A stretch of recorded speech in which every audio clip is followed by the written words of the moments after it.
Bonjour, je suis Sébastien Goguet, ça fait 25 ans que je travaille dans le manga et désormais je m'occupe du développement du catalogue de Kotodama Édition. Eh bien, enchanté. Raconte-nous un petit peu ton parcours avant de rentrer dans les détails.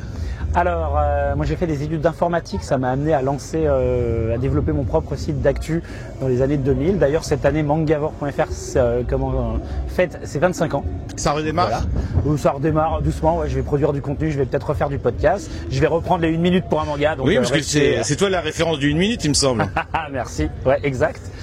Du coup, j'ai travaillé chez Tonkam, les éditions, en tant que responsable com, attaché de presse. J'ai bossé chez Tsume, le fabricant de statuettes luxembourgeois, les grosses masterclass, pendant presque 10 ans également, en tant que d'abord au début à la communication, puis en licensing manager.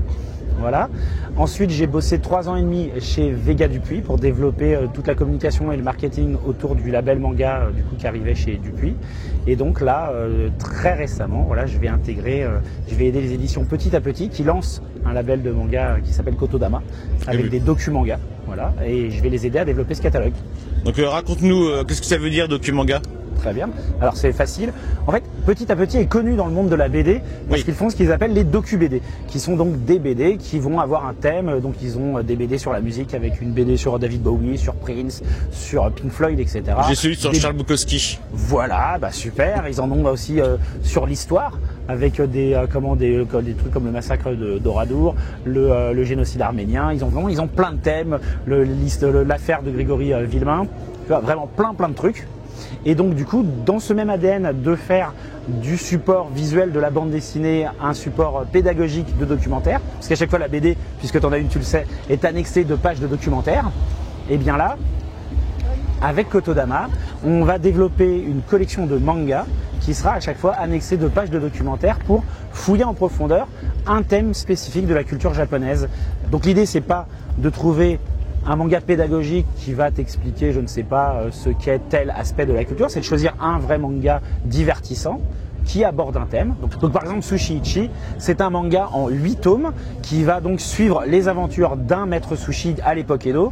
Donc c'est une vraie histoire en 8 tomes complète, un manga que tu peux lire de manière comme tu pourrais lire chez n'importe quel éditeur de manga quelque part. Voilà, une histoire passionnante avec un super dessin. À chaque fois, ça en profite comme dans n'importe quel manga un peu pédagogique à t'apprendre une spécificité sur une technique du sushi ou sur un contexte historique ou sur un type de poisson, mais c'est un manga tout aussi divertissant que, je ne sais pas, Bakuman par exemple t'apprend des choses sur les techniques du manga, mais c'est pas un manga didactique, c'est un manga, c'est une histoire d'abord.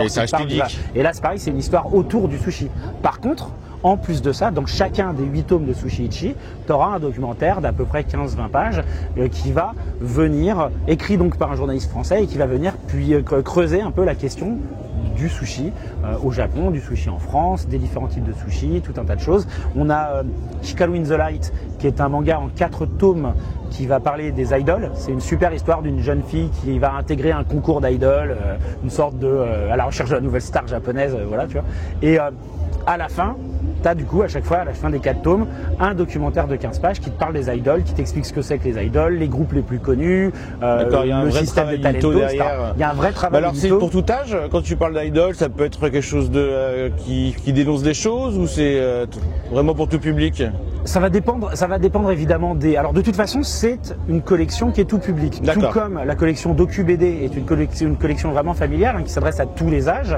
De la même façon, Kotodama va s'adresser à tous les âges. Après, comme c'est du manga, on va évidemment plus cibler, si je dis ça un peu grossièrement, les 10-17 ans. Oui, mais après, je lis encore du shonen et je suis pas du tout dans la tranche des 10-17 ans. Ça veut dire que le format il va être adapté. Alors je connais petit à petit, c'est du cartonné en général un peu BD. Ouais. Donc là, ça va... Ça c'est de la BD, ouais, tout à fait. Voilà, donc ça va vraiment prendre un format poche. On est sur un manga, on est sur un 13-18 en sens japonais avec une jaquette. Il y a un manga là qui va sortir, c'est Hinatsuba, qui est un one shot sur une femme qui à l'époque Edo se met au maniement du sabre. Ça du coup, l'éditeur avait fait le choix de le sortir en format 15-21.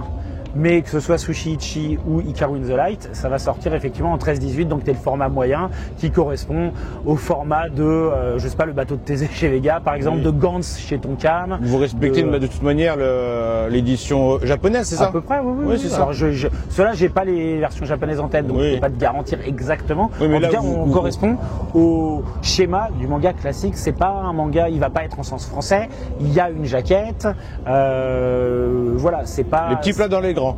Bah, c'est un manga. C'est un manga. La seule chose, c'est qu'en plus d'être un manga, il a 15 pages de documentaire écrites par un journaliste qui connaît son sujet et qui le creuse, parce que c'est le travail d'un journaliste, hein, même un sujet qu'il connaît pas, il est capable de le travailler, de faire ses recherches et d'apporter du savoir. C'est le travail d'un journaliste. Alors toi qui étais maître de la com avec Vega et d'autres, Vas-y.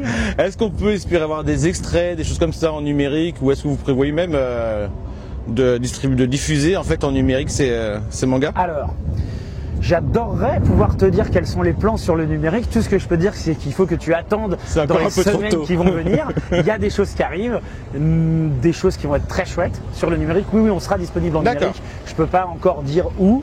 Ce que je peux dire, c'est que ça va être sur une plateforme qui est vachement bien. Donc on peut imaginer qu'il y aura des extraits du premier chapitre. On peut imaginer qu'il y aura des extraits, effectivement. Et puis on va faire de la com, il y a des réseaux sociaux, donc n'hésitez pas à nous suivre sur les réseaux sociaux, Kotodama. Voilà. Qu'est-ce que je peux vous dire d'autre? Et puis en termes de com, après, je ne vais pas m'occuper de la com chez Kotodama. Moi, je vais m'occuper de l'édito. Que nous soyons bien clairs. Il y a quelqu'un déjà qui est là et qui est très brillante. Il n'y a aucune raison que je me substitue à son travail. Donc vous avez compris, on jugera l'édito. Yes.